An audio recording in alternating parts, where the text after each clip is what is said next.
Hi, and thank you for joining us for Bastrop County Animal Services Volunteer Orientation. In this presentation, you will learn an array of different areas in which you can volunteer at the shelter. We need as many volunteers as possible, and thank you for joining us.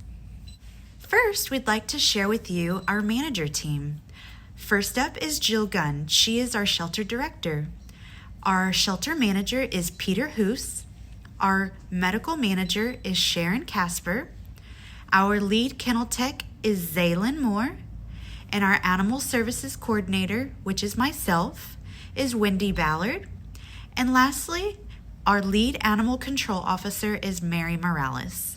Volunteer hours are 7 days a week. You can come as early as 8:30 in the morning to 3:30 in the afternoon.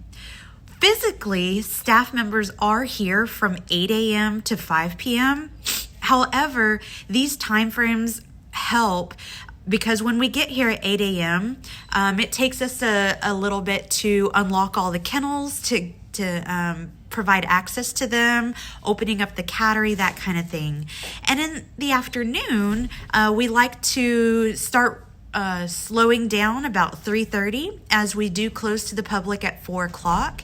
And that's when we start locking up kennels as well.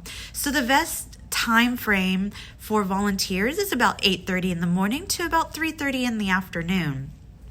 Holidays will vary and they can be seen on the main Bastrop County website. Those days, we do still need volunteers, but actually only a few hours in the morning.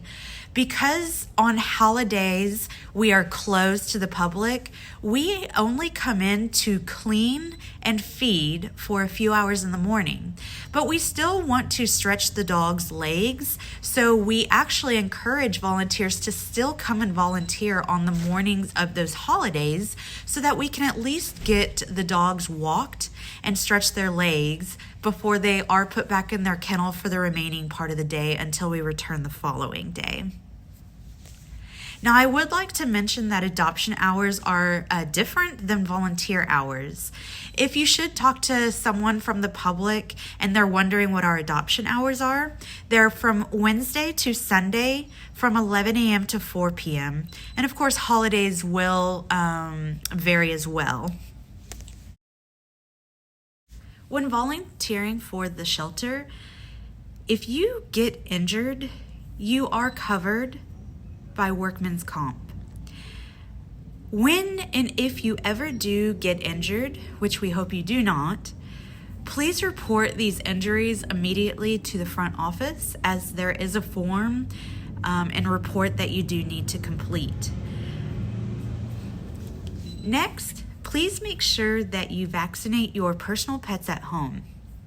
When coming to volunteer at the shelter, please remember that most of these were stray animals and they were astray in the field. That means that they could have easily picked up diseases that we may not see from the eye. That means that you could track things back to your home environment. So it is a good idea to always make sure that your pets are up to date on vaccinations. Also, when you get home, it's a good idea to sanitize yourself. I personally recommend going ahead and washing your clothes from the day and also making sure that the bottoms and tops of your shoes are sanitized as well, as that is the number one fomite that carries things around as you walk around the shelter or really any environment outside of your home environment. Lastly, please know that the office in the main building is off limits for volunteers. This is so that it doesn't get too jam-packed, as it is a small office. And also, the reason why we limit it is we have received complaints in the past where people just assume that someone sitting in the office is refusing to help them, which that's not the case, we know, but it just limits confusion when the public sees people just sitting in the office. So we have limited certain areas off limits, and the office is one of those. So very important to know is we are not a no-kill shelter.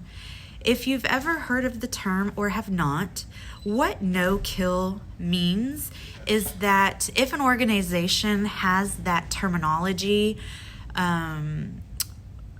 it means that they do not euthanize any more than 10% of their population, and typically they do not euthanize only for space. We are not considered a no-kill shelter. However, most of the time we operate as the same numbers. We just do not have that affiliation linked to our name. We are county run. We do have to take in every single animal from Bastrop County. From surrenders, whether we schedule them out or not, from strays, from people who pick up animals and immediately bring them to us, animal control officers bringing in animals, seized custody, that kind of thing. We have to take in every single animal from Bastrop County.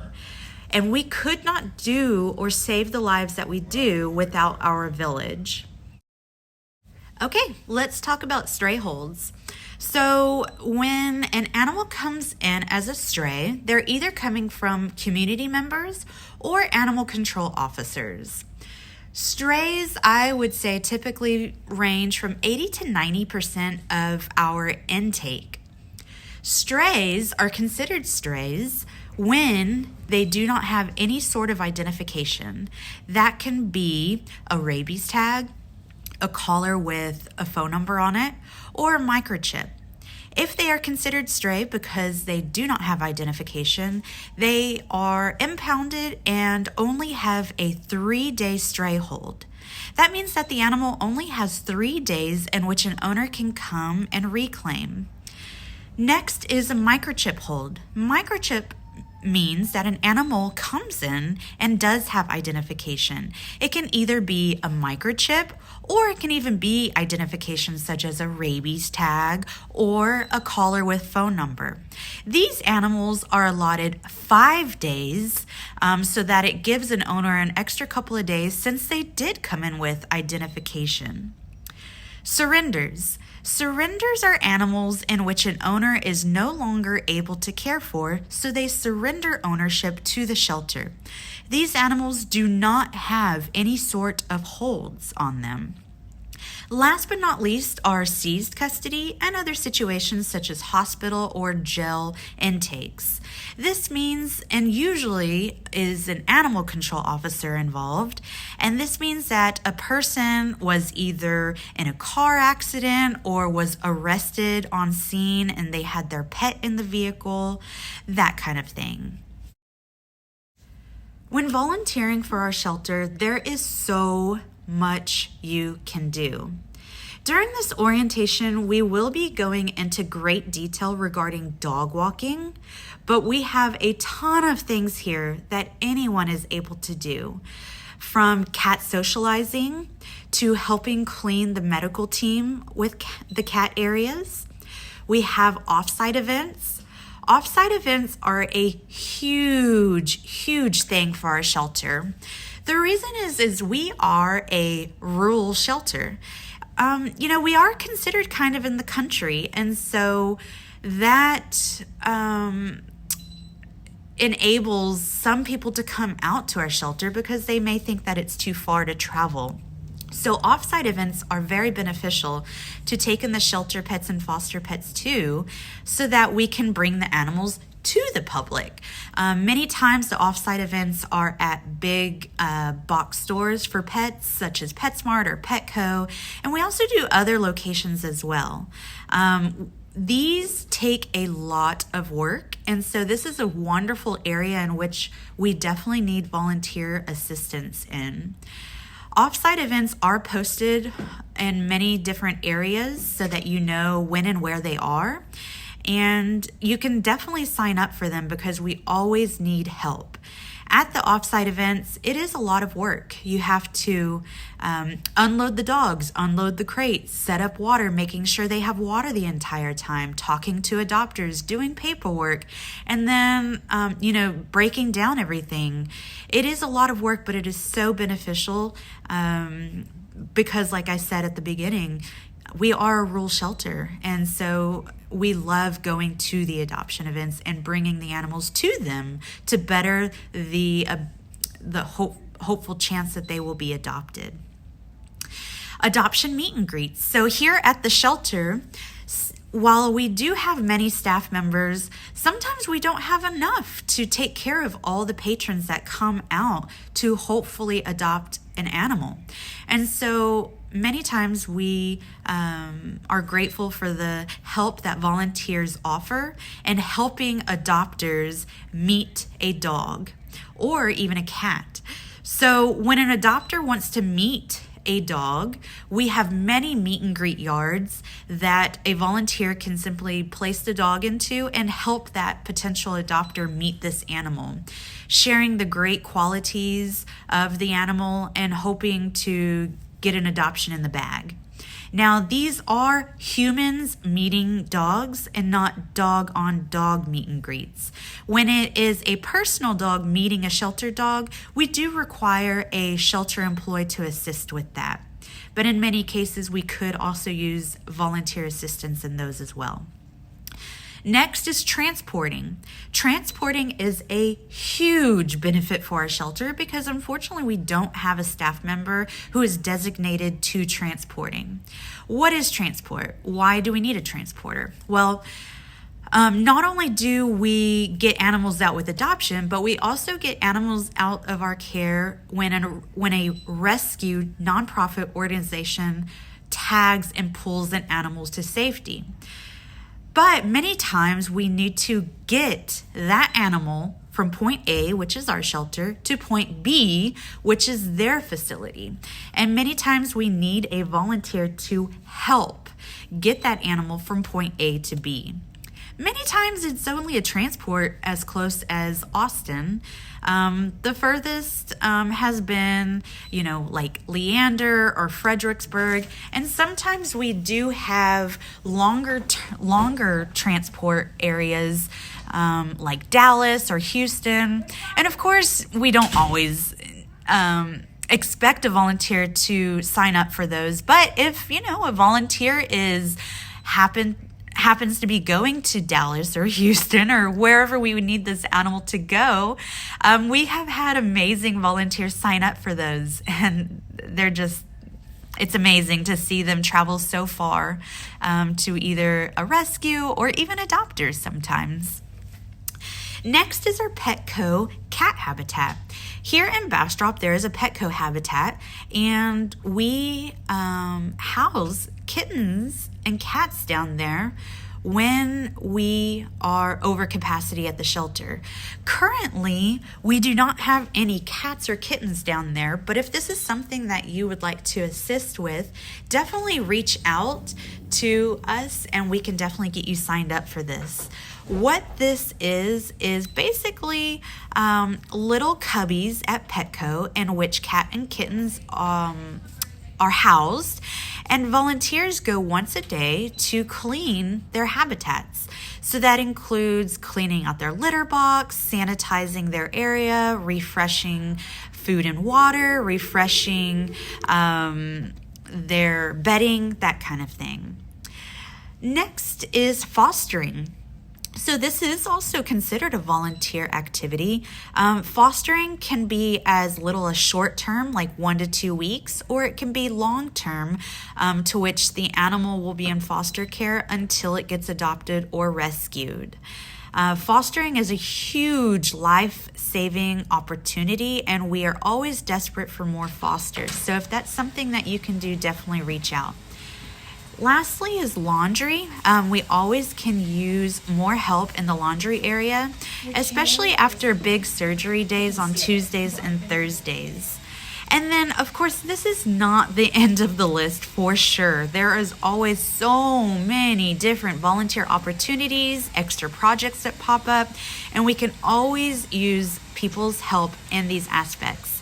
That can be from photo taking, editing bios, editing videos, social media, so many different areas. So if you can think of something that you want to help or see at our shelter, please reach out. So at the shelter, we have 3 dog kennels. We have kennel A, B, and C. Kennel A are for our new intakes. This kennel is off limits to volunteers unless asked by a lead volunteer or staff member for assistance. This is because they are new, so we are not fully aware of their behavior and medical status. Kennel B and C is the kennels in which you will be working with dogs. These are considered our adoption kennels as well.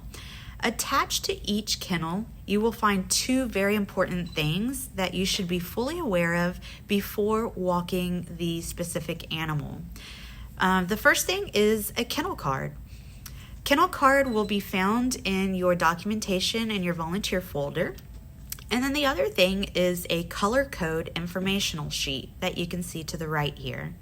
There are 3 color codes at the top: experienced volunteers only, strong handlers, and great for beginners. When new volunteers are starting, they should and only will be able to take out green dogs. If an animal is not properly circled, in which nothing is circled, just assume it is not a green dog and move on to the next dog. Green means that we believe it is easiest for a beginner, and one day you will move up to strong handlers, and that can be very soon after starting, or if you don't feel comfortable with those, you can always stay on green as well. If you want to move up, all you have to do is get authorized by Sarah, the volunteer dog walker, or you can even discuss that with the manager or the coordinator, Wendy. Next areas are when and if an animal can come out for walks and yard. These appropriate areas will be circled so you will know if they can or cannot do so. In the notes section, if you notice something very good about an animal, make sure that you notate it here. This can be that walks politely, is a leaner, is very sweet, what maybe even that it is very highly motivated from treats, that kind of thing. A few other more naughty things that we will sometimes note on here is if it chases cats. Other volunteers should be aware of this so that they can avoid the areas in which the cats are, so that the dog does not, for instance, pull at the end of the leash and put the human in danger, or even the cat, in case the volunteer accidentally, lets go of the dog because it, for instance, hits the end of the leash or something. So anyway, things like that should also be notated. So like no cats, no chickens, that kind of thing. And that's for human and dog and cat and chicken safety, right? Okay, so the next area at the very bottom is very, very important. When you walk or let a dog into a play yard, make sure that you're notating that you did so. So if it's a fresh week and you walked the dog on Monday, make sure that you notate it in that first little box. And you can either put just a check mark, that's usually the easiest, so that other volunteers know that, oh, this dog has been out, but so-and-so has not been out. So they will let so-and-so out before letting this one out a second time. Last but not least, if a dog has a playmate, they will be listed here. So when you're walking dogs, here are tools of the trade. First and most important, of course, everything is important on this list, but walkie-talkies are very, very important and very, very much required to have when you are dog walking. Although it's rare, many emergencies can arise, and it's always best to have a walkie-talkie so that you can communicate, so you don't have to run around trying to find help. It's right there at the tip of your finger. Walkie-talkies can come in handy if, your dog accidentally got away from you, or you see another loose dog, or say like a dog fight broke out, or you injured yourself, or you saw someone else injure themselves. It can also sometimes be utilized in order to communicate with medical if there is a slight emergency that arises with your dog that you're walking, that kind of thing. Next are blue aprons. Blue aprons can be found in our laundry area when you first walk into the right. As you become very familiar with the shelter and walking dogs, and as employees and other volunteers learn who you are, you can start tapering off utilizing these. However, I love them. They actually come in very handy because you can put the tools of the trade in the little pockets in the front. However, the purpose of the blue apron in the beginning stages is so that staff and other volunteers can learn that you are a new volunteer and ask if you need help and that kind of thing. And they can just put a name to the face eventually as well. Next is dry erase marker. A dry erase marker definitely comes in handy. As in the previous slide, you'll be marking things on the color code sheets, so they come in very handy. Poo bags, for obvious reason, come in handy. Treats, again, obvious reasons. Treats can really help in certain situations, like teaching an animal to sit, getting them to listen to you, to behave right, that kind of thing. It's just really good neurologically for them as well, because working their brain is really, really important, not just walking. And then last but not least, you'll need a leash. Now, the leash in which you use to walk dogs at the shelter must be a figure 8 design. This is the type that will always be available to you on the hanging area to the right of the volunteer office. A figure 8 is a slip lead leash that has a clip on the end. The purpose of the clip on the end is also, in case an emergency arises, you can easily clip a dog to a fence so that you can run around and do whatever it is you need to do in an emergency situation. A perfect example is, say you're walking a dog and you see a loose dog on premises, and say you're near the front gate. Well, you can easily lock your dog with that slip lead, with that clip at the end to a fence, run over to the entrance of our shelter and close the gate so that the other loose dog cannot exit the premises and other members can capture it easily without it escaping into the general area outside the gates. Other reasons are if someone is having an emergency and they desperately need assistance. Again, you can clip your dog to a fence and go assist in any way, shape, or form.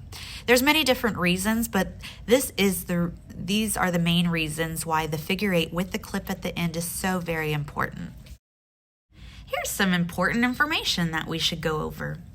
Before taking a dog out for a walk, please make sure to read all the information that is marked on the color code sheet, and make sure that as a new beginning volunteer that you are only walking green labeled dogs only. This is mainly for your safety, but also for the dogs as well.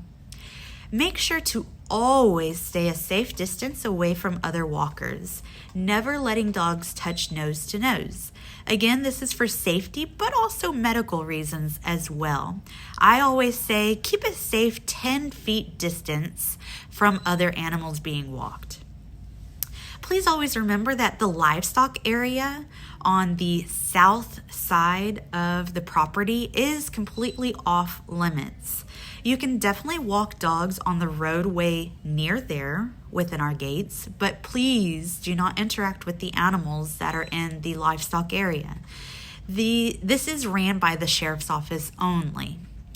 Lastly, dog fights. Volunteers are not allowed to break up dog fights, but they can assist as needed and as requested for tools and that kind of thing. This is for your safety. All right, so let's keep an eye out for health reasons with the animal that you are helping.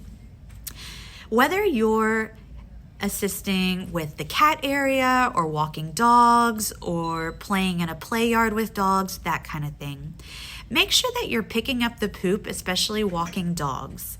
If there is blood in the stool, or if it's just very strange looking and not normal, make sure that you always note it on the medical board. It's good to note it whether we're aware of it or not, just so that we can work on the situation. This also goes for when you are cleaning the cat areas as well. Anything that you notice about an animal besides stool, such as coughing that's not happening because of the leash, or limping or sores, or anything that you see that should be noted for the medical area, please make sure you're noting that on the medical board. Now, very important, if it seems like an emergency, be sure to notify us immediately, and we can definitely get a medical team member to take a look at the animal or the situation at hand. All right, super important, injuries. Any scrape or scratch or bite that draws blood must be reported to the front office. If you're injured in any way, shape, or form, please just always report it to the front office, even if you think it is minor. Sometimes something as minor as a scratch can turn into an infection, especially from a cat. So just make sure that you report all injuries to the front office. All right, guys, check out these really cute pictures of some kittens and some doggies that have recently been through our shelter. And also take note of these additional handfoots. So, first, an important message is to please be sure to read your entire volunteer handbook for more vital information that is not covered in this orientation. Next, at no point should a volunteer tell a staff member how to do their job or harass them about an animal or a decision in which we had to make. This will not be tolerated. If you violate any of the rules in the handbook, you will be asked to leave and may potentially no longer be able to volunteer with the Bastrop County Animal Shelter. Volunteers do not take part in euthanasia and do not have decision-making authorization. This is never an easy decision for any of us, and we do not ever take any decision lightly. It's a very difficult place to work sometimes. It's very emotional. So we do appreciate your support in this area. All right. So in the next few slides or videos, we are going to do a facility tour to just show you around the facility. And I'm also going to share some slides with the information and data that is located in your volunteer orientation packet. Also, here is all of the contact information in which you need for our shelter. First off, I am Wendy. I'm the Animal Services Coordinator. Here is my email, and here's the shelter telephone number. Also, here is our website, and these are my personal work hours. I work Tuesday through Saturday, and I'm off on Sunday and Monday. So should you ever need me, you can always email me. And if I'm not here or if I'm off, please always feel free to call the shelter for any help that you may need. Next is just some important information like getting started, who to contact, that kind of thing. Next is our Facebook pages to join and how to stay informed. And then lastly are our nonprofits who we work with, who we would love to share with you. Next in your folder are these examples. The first is a kennel card example. Next are fun little 10 commandments of dog walking. Next is 2 forms of information that has to do with workman's compensation. And lastly is a large packet, which is our volunteer and foster policy. Hey, and welcome to Bastrop County Animal Shelter. Here is a quick tour of our shelter for you guys. As you can see, the gates are currently open, but sometimes on occasion when you enter, the gates may be shut because we're not open at the time. Just swing it open, come on in, and close the gate behind you. As you can see, this is our main building here, but I'm going to go ahead and take you over to our medical building first. This is where we perform surgeries on shelter pets for spay and neuter, but it's also utilized by Save an Angel, who has a low-cost wellness clinic and low-cost spay and neuter. Here's the lobby.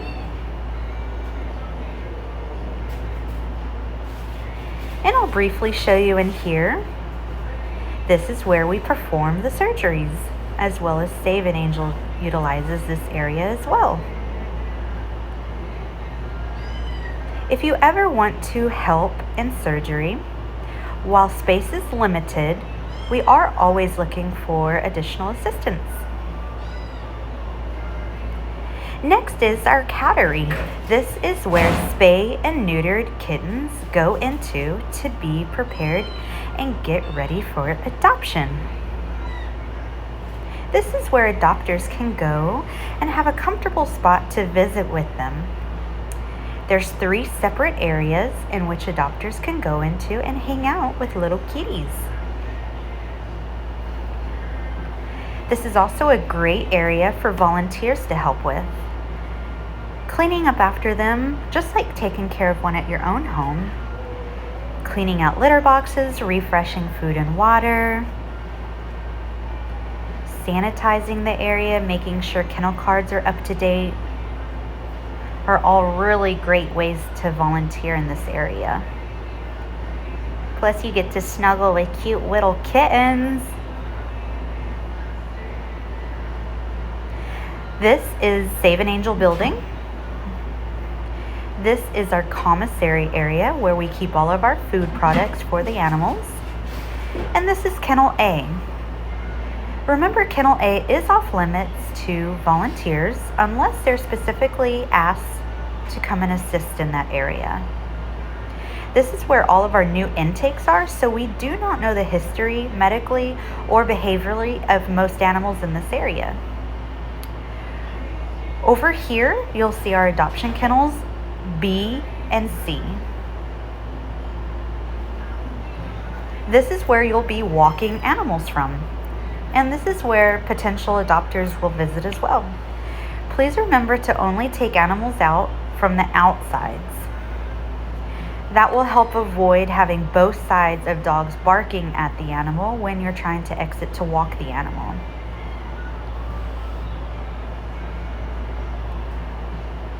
So let's go on in. This is a kennel card. As you can see, this animal can come out for walks and yards because it has had at least 4 vaccines and is at least 4 months old. It's also listed as a green. It's circled green, great for beginners. So beginning volunteers may take this animal out for walks and yard time as well. You can also see where people have marked what dates they have walked the animal and the playmate. Here's the kennel card. Next up is another animal named Rango. This one is only able to go on walks. It can go out into the yard after 7:24. Please note that this one is not marked at all, so beginners should not take this animal out because it is unknown if it is a green, great for beginner.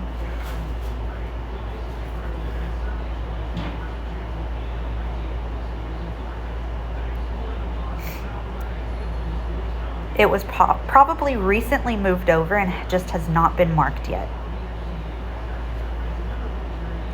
And here's its kennel card as well. Last but not least, this one is named Crimson and it can go on walks and yards. It has a playmate named Barry, and here's the dates in which volunteers have taken it out. It is also marked as a green, so beginners are able to take this animal out. Please notate the notes that others have marked. It's marked shy and loves tummy rubs. All right, this area over here is in front of B. This is our cat house, and this is where adoptable cats will be housed. If we do not have any cats, then sometimes we'll even put a large litter of kittens in there. Potential adopters can go in here and hang out just like they do the cattery.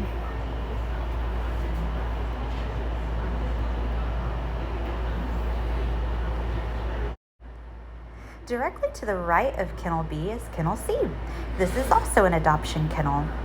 As you can see, there are 7 total play yards. These are yards in which dogs can go into as long as they have had enough vaccines, and it will be noted on their color code sheet. This is a safety station. There are a total of 4.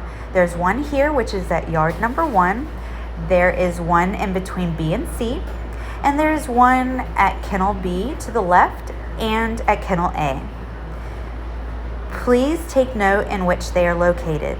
There are all different types of tools in order to assist in something in particular as a dog fight. Again, volunteers will not break up dog fights, but sometimes staff will need your assistance in handing off the items. There are fire extinguishers, catch poles, bite sticks, and this large red piece of plastic that can assist very well in separating 2 dogs. There's sometimes even extra slip leads as well. But again, please notate where these safety stations are located. This is the side of the main building. This is our intake door. Also over here is our main meet and greet yard, where we do a lot of the meet and greets.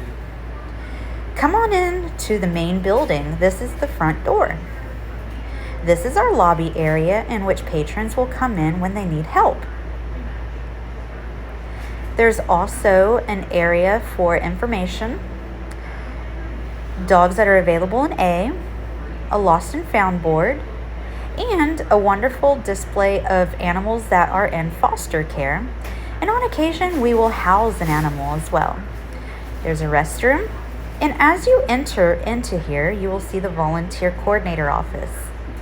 There is a cabinet specifically for volunteers that have some tools of the trade, specifically has extra leashes, has poop bags, and treats at the bottom.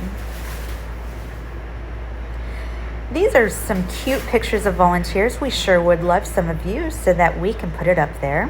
These are going to be where events are posted, upcoming events, information that you need to be aware of.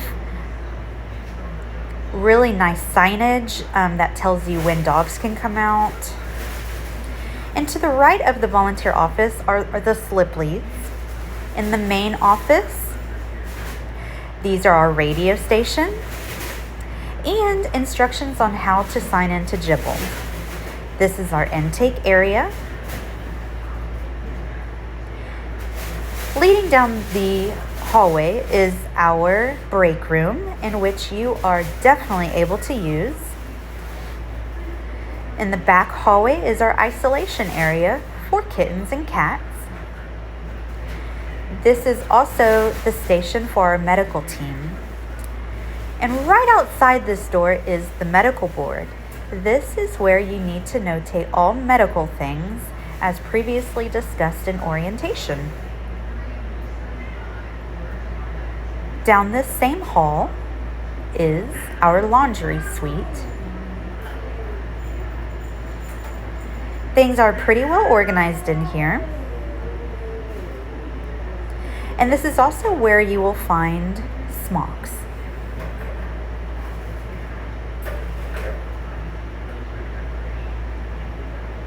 In the same hallway is the entrance to our cat room. This is where all new intakes come feline-wise.